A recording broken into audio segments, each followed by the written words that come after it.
Dạ, ngày này mà mơ conក្មេងៗថ្ងៃអាទិត្យខាងអ៊ុយ10ប្រខណ្ឌរាជស្វាយរៀងជាមួយនឹងអ៊ុយ10ខាងភ្នំពេញ ground គេណាត់ប្រកួតមិត្តភាពអូខេនេះសិតថាជាថ្នាលអនាគតនៃកីឡាករជម្រើសជាតិកម្ពុជាហ្នឹងក្មេងៗប៉ុន្តែលេងល្អចឹងថ្ងៃនេះពួកគាត់មកទាត់គេហៅថាប្រកួតមិត្តភាពចឹងគឺយើងមានការសប្បាយរីករាយដោយសារតែវិស័យកីឡាបាល់ទាត់យើងកាន់តែរីកចម្រើនទៅហើយមានក្លឹបធំជាច្រើនជាពិសេសឃើញនៅក្លឹបប្រខណ្ឌរាជស្វាយរៀងនេះមានខាងអ៊ុយ10អ៊ុយ12អ៊ុយ10អ៊ុយ12អ៊ុយ14ហើយនឹងហាត់ច្រើនមែនតើអូខេចឹងថ្ងៃនេះក៏ចង់ចែកម្លែកពីចំណុចមួយពីជ្រុងមួយនៃកីឡាបាល់ទាត់យើងចឹងខាងនេះគឺធំអ៊ុយ14មានគ្រូបង្គោលខាងប្រខណ្ឌរាជស្វាយរៀងគាត់ប្រហាត់រៀងរាល់សៅរ៍អាទិត្យហើយកាលណាក្មេងៗកូនយើងគាត់យកកីឡាដាក់នៅក្នុងខ្លួនហ្នឹងគឺវាជាចំណុចមួយដែលល្អដែរដោយសារតែគាត់ជៀសឆ្ងាយពីរឿងលេងទូរស័ព្ទជៀសឆ្ងាយពីការជួបជុំគ្នាអាចថាការប្រើប្រាស់នៅគ្រឿងញៀនឬក៏ជួបជុំគ្នាដោយធ្វើអីដែលមិនសមប្រកបចឹងណាជាពិសេសគឺសប្បាយរីករាយដែលឃើញអាណាព្យាបាលគ្រប់គ្នាគាត់បានចំណាយពេលនៅថ្ងៃអាទិត្យមិនថាខ្ញុំមិនថាគេទេទោះបីជា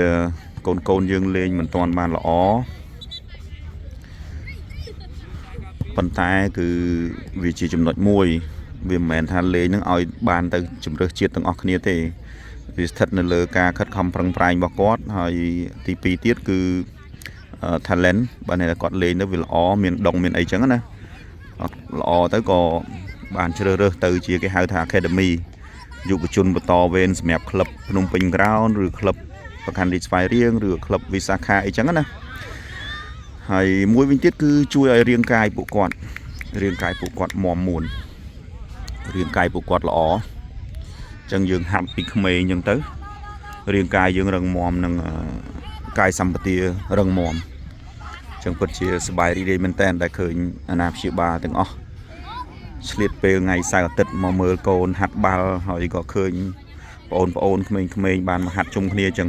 ទី1គឺគាត់បានរាប់អានមិត្តថ្មីថែមទៀតទី2គេហៅថាគាត់ចេះធ្វើការងារជាក្រុមគាត់មានគេហៅថាការទំនាក់ទំនងក្នុងសង្គមបានល្អអញ្ចឹងទៅវាជាចំណុចមួយពិសេសមែនតើមិនមែនគ្រាន់តែរឿងទាត់បាល់ទេប៉ុន្តែគឺបានបង្រៀនឲ្យពួកគាត់គេហៅថាមានទំនាក់ទំនងល្អនៅក្នុងសង្គមការចេះធ្វើការងារជាក្រុមការសាមគ្គីភាពគ្នាព្រោះថាកីឡាគឺជាមិត្តភាពមិនមែនគ្រាន់តែជាការឈ្នះចាញ់តែមួយមុខទេវ៉ាវលយមែនតើបាទពួកគាត់អ៊ុយ10ទេប៉ុន្តែគឺល្អមែនតើលេងចូលមកគ្រាប់ឬក៏មិនចូលទេនេះអាណាព្យាបាលមិត្តរួមក្រុមគេហូមែនតើចឹងសូម្បីខ្ញុំក៏មិននឹកស្មានដែរបើការជំនាន់ខ្ញុំចេះលេងបាល់មិនដឹងឯណាណីទាត់តែជើងទាត់តែខ្មងគ្នាគ្មានគ្រូគ្មានអីចឹងណាតែឥឡូវនេះគឺយើងរៀងអភិវឌ្ឍទៅមុខកាន់តែខ្លាំងហើយដោយដែលបងម៉ែបងប្អូនទាំងអស់គ្នាបានឃើញចឹងលីកក្នុងស្រុករបស់យើងក៏ខ្លាំងមិនធម្មតាដែរគឺក្លឹបមួយក៏ហ៊ានចាយលុយទិញកីឡាករល្អមកពីក្រៅប្រទេសមកវាអីចឹងហើយជាពិសេសគឺប្រខណ្ឌរាជស្វាយរៀងនេះបានឡើងទៅគេហៅថា AFC Challenge League ពីរដូវកាលជាប់គ្នាបាទយើងបានជាប់ជើងអាចរងពីរដូវកាលជាប់គ្នាប្រខណ្ឌរាជស្វាយរៀងហើយក្លឹបភ្នំពេញ ground ក៏មិនធម្មតាដែរក៏ក្លឹបមួយខ្លាំងដែរ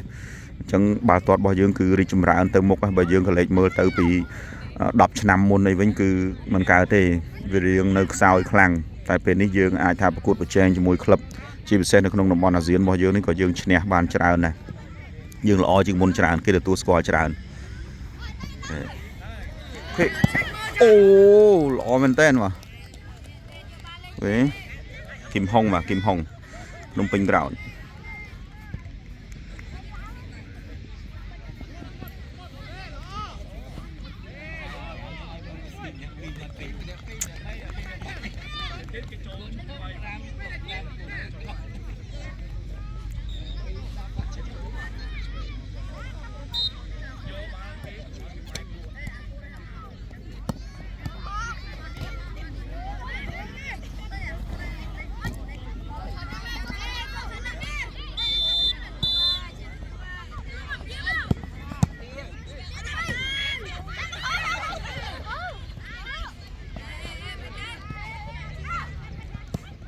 កុំចូលម្ដងទាំងអស់គ្នាកូនចូលមួយ